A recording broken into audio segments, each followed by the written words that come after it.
La promesa del desarrollo sostenible es que podemos seguir creciendo tecnológica y económicamente hasta el infinito y más allá. Sin embargo, cada vez más podemos encontrar mayor desigualdad entre ricos y pobres, países con más tecnología y países incluso más dependientes de ella, y por supuesto un mundo más caliente, y no en el buen sentido. Entonces nos preguntamos, ¿el desarrollo, esta palabra que evoca crecimiento en aspectos como el económico, el social, el tecnológico, realmente puede ser sostenible?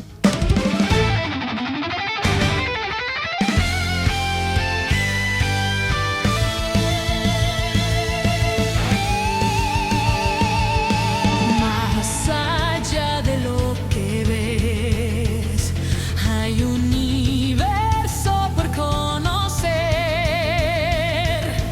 misterios por revelar. Divulga ciencia, te guiará. Estación Divulga Ciencia, súbete y conecta, descubre con emoción, conciencia y razón. Todos los domingos a las 11 de la mañana por Cultura FM. En este programa vamos a descubrirlo juntos, explorando los hechos, tendencias y posibles alternativas para evitar el colapso del planeta. Soy Ro Vallejo, un estudiante de doctorado apasionado por la tecnología y la divulgación científica y por supuesto un curioso irremediable como tú. Y adivinen quién nos acompaña también por acá. Hola a todos y todas, bienvenidos a este programa de Estación Divulga Ciencia. Soy Elizabeth Minda, investigadora y divulgadora científica, y les voy a acompañar el día de hoy en el programa. Y acuérdate, si es que en este momento no estás suscrito a todas nuestras redes, no te quedes sin saber las preguntas más interesantes que tienes sobre cómo funciona el mundo, la ciencia y la sociedad. Estamos aquí gracias a la OI Ecuador y a la Facultad de Ciencias Administrativas de la Escuela Politécnica Nacional y por supuesto gracias a ti, ciudadano y ciudadana que nos escucha. En 2015 la ONU aprobó la Agenda 2030 sobre el desarrollo sostenible. Esta era la oportunidad para que los países trabajaran con el objetivo de mejorar la vida de todas las personas. Y desde ese momento las economías en el planeta han tenido una brújula que les guía en la eliminación de la pobreza, pero también que mantengan el crecimiento económico, a la vez que impulsan las necesidades sociales como la educación, la sanidad, la protección social y el empleo, además de proteger el medio ambiente. Y para este año, una década después de la adopción de la Agenda 2030, 190 de los 193 miembros de la ONU han presentado su revisión nacional voluntaria, presentando sus planes de implementación de los ODS y sus prioridades de desarrollo sostenible a la comunidad internacional. Y solo 3 estados miembros de la ONU no han presentado este proceso: Haití, Myanmar y Estados Unidos. Hoy vamos a comenzar sobre este tema con un especialista en estos dilemas. Está con nosotros Javier Cuestas. Él es investigador y docente especializado en estudios críticos del desarrollo, el buen vivir, los pensamientos decoloniales y transiciones sustentables. También es jefe del Departamento de Estudios Organizacionales y Desarrollo Humano de la Escuela Politécnica Nacional. Y les cuento que es mi jefe, pero está aquí no porque sea mi jefe, sino porque él es especialista en estos temas, porque es PhD en Desarrollo Local y Cooperación Internacional y tiene formación de posgrado en Planificación Territorial, Gestión Ambiental y en Políticas Públicas. Bienvenido, Javi. Muchísimas gracias, chicos, chicas, qué gusto estar aquí. Les felicito muchísimo por el programa y pues dispuesto a compartir un ratito con ustedes sobre esta temática tan interesante. Muchas gracias, Javi. Estamos muy emocionados también por conversar contigo sobre este tema. Realmente es muy interesante y por supuesto a las personas que nos siguen seguramente también les va a interesar porque a cada rato se escucha que necesitamos que ser sostenibles, sustentables en algunas prácticas que tenemos. Exacto. Y por supuesto también consumir cosas que sean más sostenibles. Y les cuento también una cosa adicional. A nivel global el avance de los ODS se ha estancado, porque solo el 17% de las metas de los ODS están encaminadas a ser alcanzadas en el 2030. Y los conflictos, las vulnerabilidades estructurales y la falta de financiamiento gubernamental siguen limitando este proceso, especialmente en las economías emergentes y en desarrollo como nuestro país. Y por otro lado, también es importante mencionar que muchos países han logrado un buen avance en temas como el acceso a servicios básicos, de infraestructura como el uso de banda ancha móvil, el acceso a electricidad, el uso de internet, e incluso también han reducido la tasa de mortalidad de menores de 5 años. Sin embargo, en muchos de estos indicadores relacionados sobre todo con la salud se ven amenazados por las tensiones mundiales que hemos visto también últimamente y por supuesto por la disminución de la financiación internacional para el desarrollo. Justamente por eso quiero conversar de este tema contigo, Javi, tú que eres experto también en estos temas y también podemos visibilizar otro tipo de alternativas. Y me gustaría comenzar preguntándote, ¿qué tan factible es ahora el alcance de los ODS estando ya a únicamente 5 años de la meta 2030? Wow, es una pregunta complicada, ¿no? Porque nos queda poco tiempo. Yo empezaría haciendo una reflexión sobre la Agenda 2030, porque en realidad fue un esfuerzo sumamente fuerte por parte de los estados para ponerse de acuerdo y como tú lo has mencionado, hay ciertos hitos que se están cumpliendo. Sin embargo, obviamente, alcanzarlos en los próximos 5 años se ve muy, muy poco probable. De hecho, ya... Imposible, se puede decir. Ya a este Si punto. quisiéramos hacer así muy deterministas, sí, diría que es imposible cumplir con los objetivos, con las metas que están planteadas, sobre todo por las desigualdades estructurales que existen, ¿no? Se puede revisar, por ejemplo, el informe general de la ONU, en donde ya establecen que no se van a poder cumplir y que de hecho muchas de las metas van a estar incluso peor que cuando se plantearon. No puede ser. No. Sí, no. debido al tema del COVID, el tema de la pandemia marcó mucho y como hay diferencias estructurales entre los países, pues obviamente cada uno ha hecho frente como ha podido, pero cumplirlo, difícilmente, ¿no? Se puede revisar, incluso hay muchísima información al respecto, hay bases de datos que se pueden revisar, sitios web donde ustedes pueden revisar las metas del cumplimiento nacional, el cumplimiento, por ejemplo, de América Latina a través de los portales de la CEPAL, el Banco Mundial también tiene uno de avances, tenemos un índice global de desarrollo sostenible, ¿no? Donde destacan algunos países como los nórdicos, Suecia, Finlandia, Claro. ¿no? Pero en definitiva cumplirlo va a estar muy, muy complicado. No sé, Javi, quizás también para ponerlo como en perspectiva, ¿hace cuántos años se plantearon, o cuándo fue la primera vez que se planteó, por ejemplo, estas metas al 2030? Bueno, la discusión como tal empieza a partir de la culminación de la agenda de desarrollo del milenio, ¿no? Los objetivos del milenio, Ya. ¿no? Una vez que terminamos decimos, bueno, como planeta, ¿qué queremos hacer? ¿A dónde Tenemos- apuntalamos? Pues, como son problemas globales, tienen que ser atendidos de forma global, ¿no? Los países se reúnen, realizan ciertos acuerdos y finalmente se decide en el 2015 los ODS, ¿no? Los 17 famosos ODS que todos los conocemos y los podemos revisar y empiezan a caminar a partir de 2016 con los compromisos ya firmados por parte de los estados. Javi, y bueno, creo que lo que mencionaste también es algo bastante clave, ¿no es cierto? El hecho, por ejemplo, de que existen desafíos estructurales que van incluso más allá del financiamiento, más allá de los compromisos de los países. Y creo que es clave porque al ser América Latina una región en la que existen un montón de diferencias y de desigualdades, tal vez es una de las limitaciones para nosotros para poder alcanzar estos desafíos de desarrollo sostenible, estos ODS. Por supuesto, creo que es uno de los temas centrales hablar. América Latina sigue siendo el continente más desigual, ¿no? Y estamos mediados por muchas cuestiones como la corrupción, por ejemplo, ¿no? La falta de confianza en los sistemas políticos, ¿no? El tema de la seguridad, ahora un poco más. Todos esos elementos a la final suman en términos sistémicos al funcionamiento del cumplimiento de estas metas, ¿no? Que están en el plan nacional. Tenemos, recientemente se está construyendo, por ejemplo, el segundo aporte nacional, que es un compromiso de los países para destinar recursos. Entonces, mientras seguimos pagando la deuda externa, ¿no? Uy. Eso va a ser imposible. Tenemos también que pensar en cómo ponemos recursos para poder cumplir con estas metas. Entonces, esas diferencias estructurales se notan cuando tenemos economías más frágiles, cuando tenemos sistemas menos confiables, Claro. y eso es una realidad no solo de Ecuador, sino de América Latina y de otros países del sur global, ¿no? Sí, y ahora lo que vemos también es que aparte, por ejemplo, de este compromiso económico que requieren los países para poder resolver sus diferencias, por ejemplo, en temas de educación, de acceso a tecnología, de reducción de la pobreza, etcétera, también es un compromiso político. Entonces, se necesitan obviamente establecer ciertos lineamientos para que Normas. exista financiamiento, Ujú. para que, bueno, diferentes cosas, ¿no es cierto? Y lo que vemos es que muchos de los países, al menos la mayoría de los países que son miembros de la ONU, están comprometidos, pero hay países que no, que a pesar de que tienen los recursos, la oportunidad de poder resolver dentro de sus propios países, no lo hacen. Entonces podríamos decir que, nos preguntamos, ¿los ODS son para todos o estamos en igualdad de condiciones para cumplirlos? En el papel, en la teoría, son para todos. Ujú. En la práctica, no. ¿No? Estas diferencias de las que hemos estado hablando se visibilizan especialmente con el tema de cuánto dinero destino yo para poder cumplir con esto, ¿no? Y de hecho, a ver, la agenda es uno de los instrumentos a nivel internacional de política internacional para poder cumplir con estas metas, pero Tienes otros elementos, por ejemplo, como el Acuerdo de París, ¿no? Donde estableces estos límites, ¿no? Son compromisos de las empresas, de los países, para tratar de controlar un poco el tema de la industrialización, de la producción. Y claro, hay compromisos también de poner dinero. O sea, las contribuciones nacionales por cada país es uno de los instrumentos que está establecido y en donde dice cada país tiene que destinar tanto dinero cada cierto tiempo para estos proyectos y ponerlos en tu planificación. Entonces, es difícil cumplirlo si no tienes el apoyo financiero.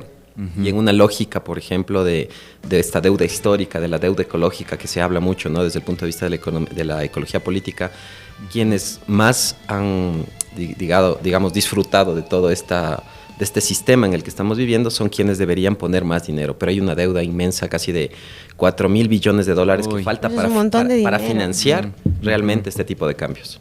Pero, por ejemplo, cuando el Ecuador, tú mencionabas hace un ratito, Javier, el tema de la deuda, ¿no? Que tenemos, ¿no? Es que es eterna, creo, no sé, nunca vamos a acabar de pagar eso. Sí, y cada vez estamos más endeudados, Sí, ¿no? cada vez estamos más endeudados. Cuando como país solicitamos, por ejemplo, estos préstamos a estas instituciones extranjeras, ¿ellos también no nos ponen algún tipo de reglas en el momento para poder cumplir y ser parte de estos ODS? ¿O simplemente no, o sea, hasta para una forma de poder obligar al país de sí, yo te doy este dinero, pero tienes que cumplir con algún ODS o tienes que ir, no sé, ¿los ponen algo así o simplemente no? Depende del tipo del financiamiento al que se aplique. Hay muchos programas de financiamiento internacional con las organizaciones que son muy diversas, en las cuales sí se asocian generalmente el auspicio o no el financiamiento de proyectos, casi siempre alineados a los ODS, ¿no? Por ejemplo, para las universidades es indispensable. Sí, si total. recibimos financiamiento, tiene que estar alineados con los ODS, ¿no? Wow. Pero para el país, digamos, cuando se endeuda y es para cubrir quizás simplemente el déficit, no sé, no estaría seguro si es que en realidad están asociados a un tema de los Porque ODS. eso también nos permitiría ser un poco más responsables, ¿no? Ok, estoy recibiendo un dinero, cumplo con eso porque voy a querer recibir más. Entonces, si cumplo con los ODS, va a ser más fácil que me puedan financiar más, ¿no? Pero, digo, a manera de, no sé, presión para poder cumplir. O sea, finalmente lo que se vería tal vez en estos compromisos al tener un financiamiento, por ejemplo, para invertir en infraestructura, el compromiso sería más político, pero enfocado a que puedas pagar la deuda, en lugar de que te comprometas también con los ODS. Claro. Sí, Denso. así funciona. Por eso hay que analizar caso por caso, creo yo, cuando Ya. se recibe el dinero, ¿no? Yo les puedo decir desde el punto de vista de la academia, de la universidad, donde es casi mandatorio estar Sí, alineado a eso. Es verdad. Buenísimo. Javi, algo que me gusta mucho, por ejemplo, de tu trayectoria y tu experiencia también en investigación, es que has trabajado en investigar estas alternativas al desarrollo. Por ejemplo, el summa causai, esas perspectivas críticas del desarrollo. Cuéntanos un poco sobre cuáles son estas alternativas. Bueno, para entrar en ese debate, ¿no? en esa discusión, creo que es importante posicionar un poco el concepto del desarrollo, ¿no? El desarrollo desde la conceptualización moderna, al menos para América Latina, surge, hay como un hito en el discurso del presidente de Estados Unidos, Truman, ¿no? En 1949, cuando él crea esta categoría en su discurso entre países desarrollados y subdesarrollados, ¿no? Arturo Escobar, que es un gran académico colombiano, suele decir que ahí se inventa el tema del tercer mundo. Uy, desde ¿no? ahí Ahí- comenzamos Wow, a desde ser ahí. subdesarrollados. Claro, ahí nos dan esta categoría, es como una etiqueta que se nos coloca como con una misión en la cual tenemos que alcanzar a los que sí son desarrollados y los desarrollados se dan en la tarea pues de decir, saben que ustedes tienen que seguir nuestro modelo, ¿no? Y empieza toda esta cuestión ya de, imagínate, casi 70 años de estar tratando de copiar modelos y pensándolo. En esa lógica ha sido muy cuestionado el tema del desarrollo, obviamente, como concepto en sí mismo. En la década de los 90, por ejemplo, Sachs hace un ejercicio de crear el diccionario del desarrollo y él dice, en la parte introductoria, dice, estamos anunciando la defunción del desarrollo. Ellos ya querían Mira tú. renunciar, imagínate, desde la década de los 90 al concepto como tal, pensando en otro tipo de lenguaje que nos permita pensar estas alternativas, ¿no? Porque ha sido el discurso hegemónico, dominante. Claro. Y claro, desde esa década venimos pensando, se abre un campo conocido como el postdesarrollo, que es justamente tratar de tener las condiciones para pensar las alternativas, ¿sí? Y los postdesarrollistas han recibido mucha atención desde estos tiempos. Y claro, en la actualidad lo que, digamos, pensaría es lo más actual en términos de la discusión sobre los conceptos de las alternativas de desarrollo y al desarrollo, porque no han desaparecido todavía estas alternativas de desarrollo. Ya. Es más bien el tema de los pluriversos, ¿no? Es un concepto wow, qué que chévere. un poco de manera análoga al diccionario del desarrollo de Sachs en los 90, se crea hace un par de años el diccionario del postdesarrollo, ¿no? Que es un libro, es un ejercicio de varios continentes, varios autores, por ahí está Federico de María, Alberto Acosta también, como de los editores. Oh. Es un diccionario en donde ustedes pueden encontrar conceptos asociados a esta cuestión del postdesarrollo en capítulos cortitos de 2, 3, no es un documento como de unas 300 páginas, pero les da nuevos términos que hay que empezar a involucrarse. Entonces, claro, estos pluriversos que agrupan, digamos, es como un concepto paraguas que agrupa todas estas expresiones de ser y estar en el mundo que provienen muchas veces de otro tipo de visiones de las comunidades, especialmente de los pueblos originarios, no solo de América Latina, sino también del mundo. Entonces tienes las visiones desde la India, tienes las visiones desde África, desde América Latina. Una de ellas, obviamente, que recibió muchísima atención. Yo siempre digo que el buen vivir es un producto epistemológico de exportación. O sea, es made in Ecuador, se crea aquí, se refina un poco y se exporta, ¿no? Y aquí no se habla mucho, pero afuera pues lo quieren mucho todavía. Justo eso iba a decir, cuando incluso aparece esto del buen vivir en la Constitución y todo eso, que me pareció algo interesante, yo no lo había escuchado igual en otros países, es más, no sabía que Ecuador, es originario eso aquí en Ecuador, pero lamentablemente nosotros dentro de Ecuador no lo conocemos, no lo vemos, no lo vivimos, y es complejo en realidad. ¿Cómo hacerles entender a las personas, o que las personas comprendan esto del buen vivir y que es parte del desarrollo? Uf, esa fue toda mi tesis.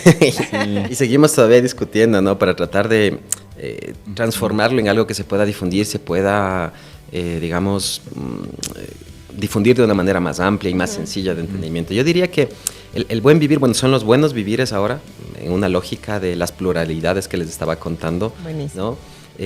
Está ahora presente esta idea en Colombia, hay programas, por ejemplo, de comunicación, hay series que se hacen sobre el tema del buen vivir, ahí en Centroamérica, en México, en Brasil, ha sido adoptado a nivel internacional, en España también.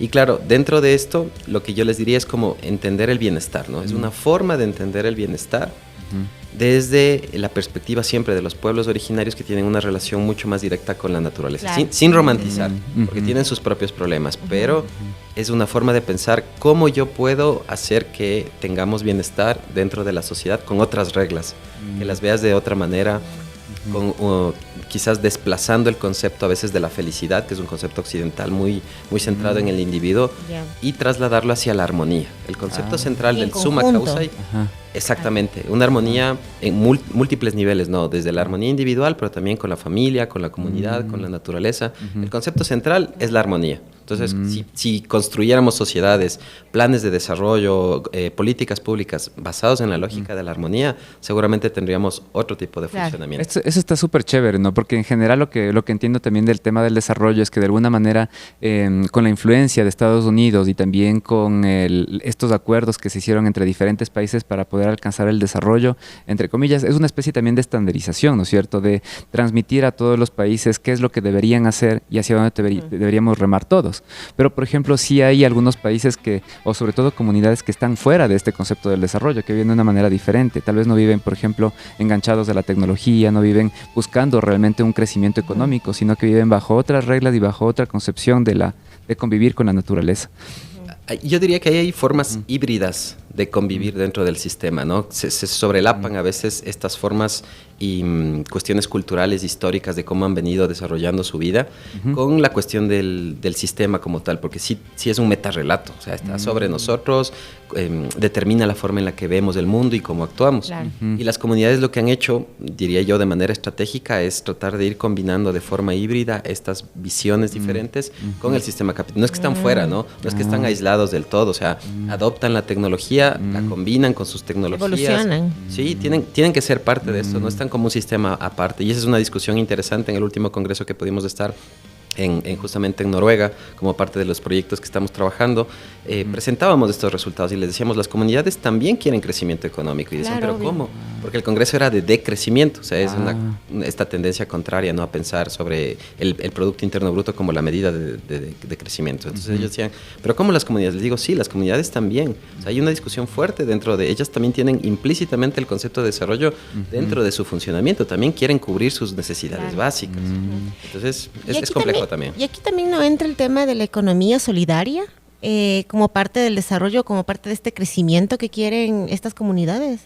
Sí, vendría quizás de manera interdisciplinaria, porque son muchas disciplinas las que se combinan cuando analizas el concepto. Es una de las alternativas, por ejemplo, de desarrollo, ¿no?, en donde tú tratas de que el tema de la acumulación no sea lo más importante, Claro. sino que sea un medio, Un medio. para alcanzar algo más. Entonces, en la economía social y solidaria, lo que importa es quizás el punto del relacionamiento, ¿no? Cambias las relaciones. Ya. Y con el objetivo, obviamente, de cubrir quizás otras necesidades básicas, de tener un posicionamiento en el territorio, de apropiarte de tus conocimientos, Ok. de revalorizar No, la no, sí, cultura. claro. Sí. Javi, cuéntanos un poquito más ya en la práctica, esos proyectos que has trabajado también, sobre todo relacionados con investigación a nivel mundial. O sea, claro, porque son grupos, es un grupo internacional, ¿no es cierto?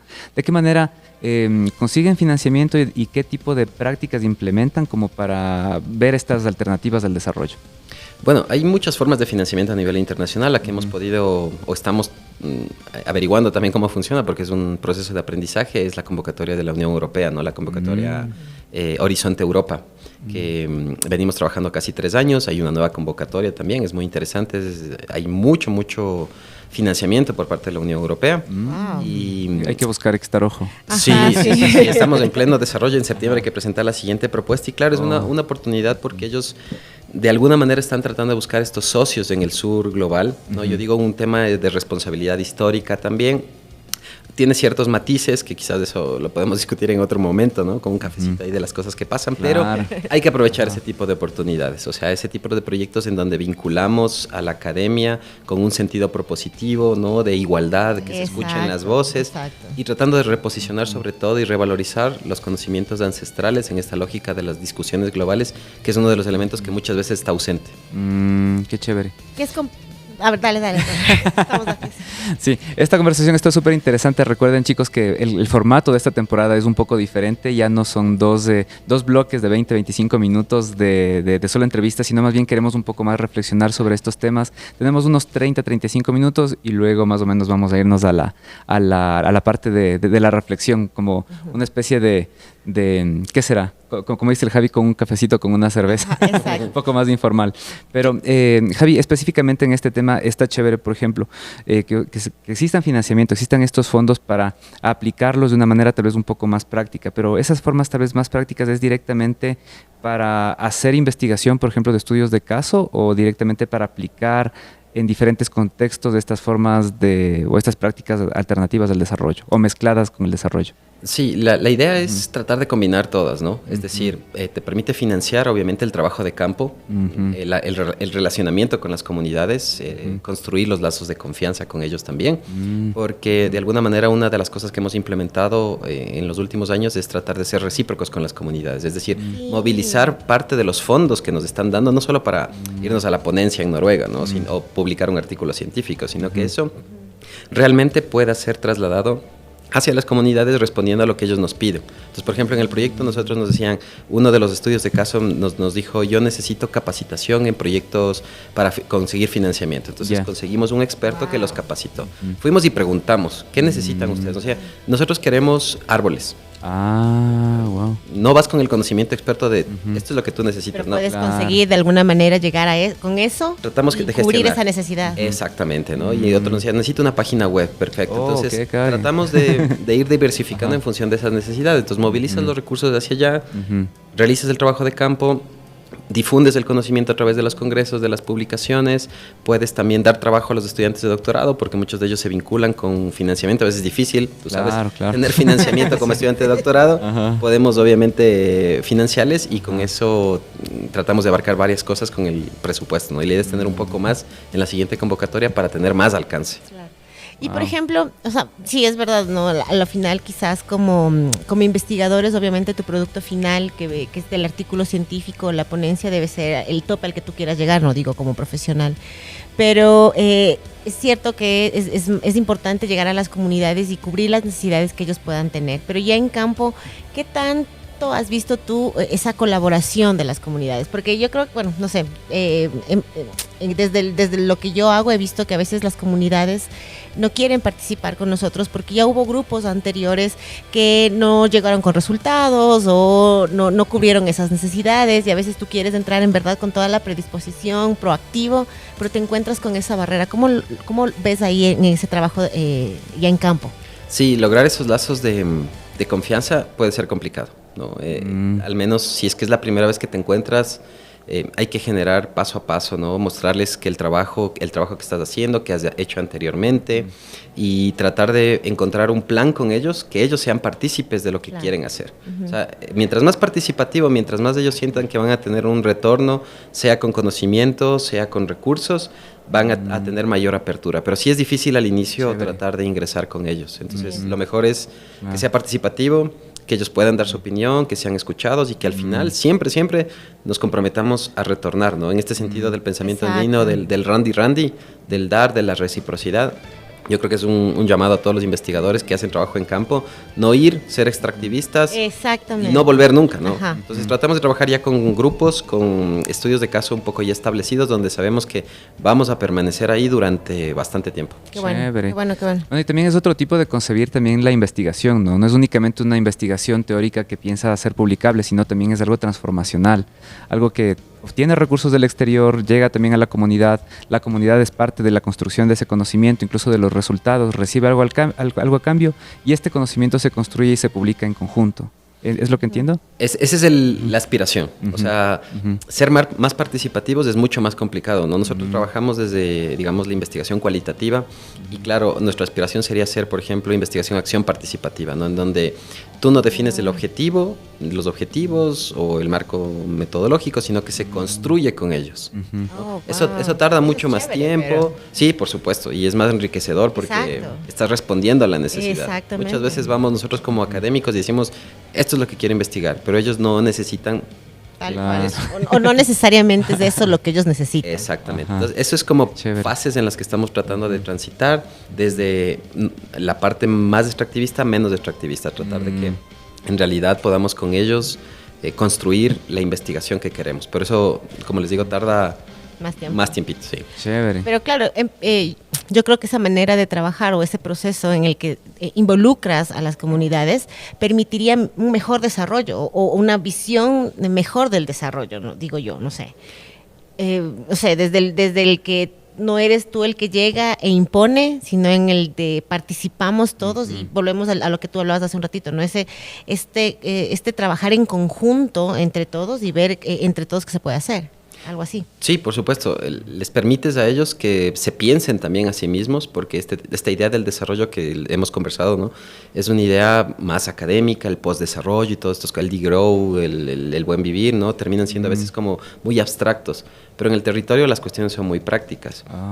Trabajamos, por ejemplo, con una organización de base en Cotacachi y su lema es, por ejemplo, el desarrollo con identidad. O sea, en su lema está presente la idea de desarrollo, pero ellos no dicen desarrollo sostenible, por ejemplo, ellos ponen primero o primordialmente el tema de desarrollo con identidad. Ellos quieren rescatar el idioma, sus saberes, que se posicionen. Y claro, eso puede estar más o menos vinculado con la cuestión de la sustentabilidad, pero ellos tienen su visión y tratamos de adaptarnos a eso. Javi, entonces de alguna manera podemos decir que esta influencia del buen vivir que se concibió o que bueno se ha desarrollado aquí en Ecuador ha influido también en este caso de los fondos financiables, de las convocatorias financiables de Europa para que pueda haber esta participación también de las comunidades. Sí, yo creo que nos ha servido muchísimo la parte académica para posicionar ese tipo de saberes porque es como una punta de lanza, ¿no? Ustedes escuchan el tema del buen vivir, saben que surge en la Constitución de Ecuador, que también está relacionado con Bolivia, lo asocian inmediatamente, pero claro, hay quizás esta barrera de entender realmente qué es, cómo lo ven las comunidades, y ahí es donde nosotros tratamos de ser los catalizadores, ¿no? De esa investigación. Y sí, ha movilizado muchos recursos, todavía sigue siendo bastante atractivo, diría, es una ventaja para nosotros, ¿no? Porque mientras quieran seguir sabiendo más sobre el buen vivir, pues tenemos mayor, oportunidades de claro. colaboración. Qué Más bien. oportunidades, ajá. Sí, sí, sí. Ahí vemos de ese Randy, ¿no? Les dimos el buen vivir y ellos nos están dando recursos ahorita, entonces. Algo así. Sí, sí. Javito, hace un rato mencionaba este tema, ¿no? Este concepto que inicia de los países subdesarrollados, del tercer mundo, en vías de desarrollo. ¿Cuál es la forma correcta de decirlo? Porque a veces que digo, es que somos un país tercermundista. Y es como, no, o sea, estamos en vías de desarrollo. Entonces, ¿cómo concebimos este concepto realmente y qué es lo correcto para decirlo? No sé si hay algo correcto. Te puedo dar mi perspectiva, como yo lo veo. Yo discuto mucho, ¿no? Porque vengo investigando esto hace tiempo, esto de la categoría, porque es una categoría impuesta. O sea, nos dijeron, ustedes son en esta cajita están los subdesarrollados y acá están los Nosotros, desarrollados. así, los demás. Una etiqueta que no pedimos. Entonces, como el desarrollo ya lo vemos de una manera diversa, pluriversal, ¿no? Cada uno podría elegir sus diferentes caminos, etcétera, etcétera, con ciertos principios como la armonía con la naturaleza, la justicia, la reciprocidad. La idea sería abandonar esa idea de llamarnos a nosotros mismos como subdesarrollados, porque es una categoría que nos pusieron, no que nosotros. Y la hemos asumido con el tiempo. Es como que nos hubiéramos puesto esa camiseta y nos quedamos con esa camiseta y cuando nos ven dicen, ustedes son subdesarrollados o del tercer tenemos mundo. aquí escrito aquí. O Exacto. peor uno mismo se dice soy subdesarrollado. Y empiezas, y eso es el inicio, porque con eso empiezas de alguna manera a generar otro tipo de asociaciones con eso. Es como que nosotros somos menos, ¿no es cierto? Como que ya empiezas en una categoría de desigualdad. Claro, tú mismo ya te estás bajando y sigues para abajo. Cuando en realidad lo que hemos podido ver a nivel internacional en las competencias, por ejemplo, no solo deportivas, sino académicas, es que tenemos todo el potencial para estar ahí, para poner nuestros conocimientos al mismo nivel. Entonces, la primera es como renunciar. O sea, primero criticar y decir, no estoy de acuerdo con la categoría de subdesarrollo. Ya, que lo pueden usar en términos de políticas públicas, de economía, para visibilizar ciertas diferencias en los rankings, ¿no? Puede ser, pero de ahí, o sea, el desarrollo es plural, se debería entender de esa manera. Hay varios caminos y nosotros tenemos otro camino diferente. Obviamente, que no está mal, que puede ser y funciona para mí, o sea, funciona como país y deberíamos en todo caso adoptarlo, quererlo y seguir en ese camino bien. siempre y cuando sirva para hacer un análisis quizás de políticas públicas, económico, de cuánto dinero tienen, etcétera, sí, pero no que sea una cuestión, digamos, llevada a la cuestión quizás sociológica de asumirnos nosotros y que eso nos tenga- minimicemos por eso. Exactamente. Bueno, chicos, ha sido una conversación súper interesante, enriquecedora. Qué chévere, Javi. Muchas gracias por tu tiempo y por participar en Estación Divulga Ciencia en este episodio. Un poco solo para concluir, quisiera intentar resumir o darles mi perspectiva sobre este tema.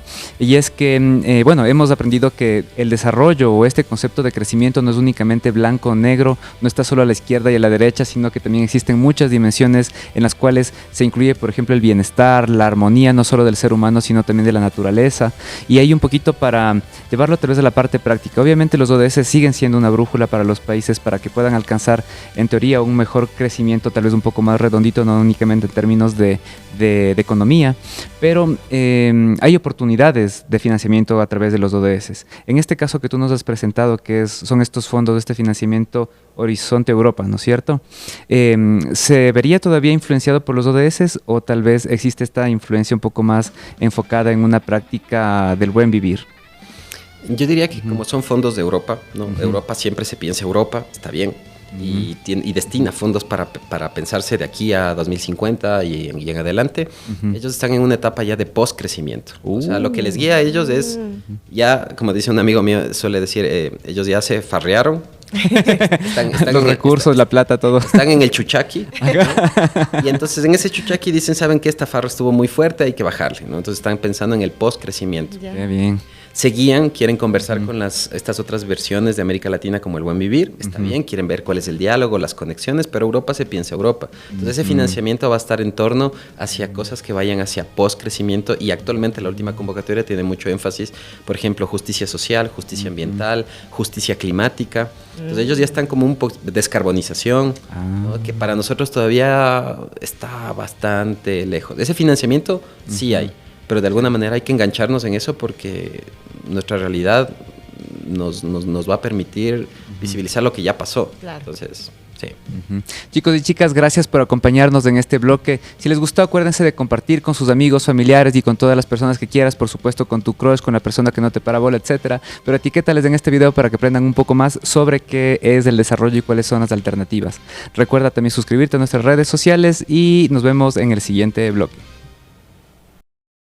Estación Divulga Ciencia. Hasta la próxima aventura.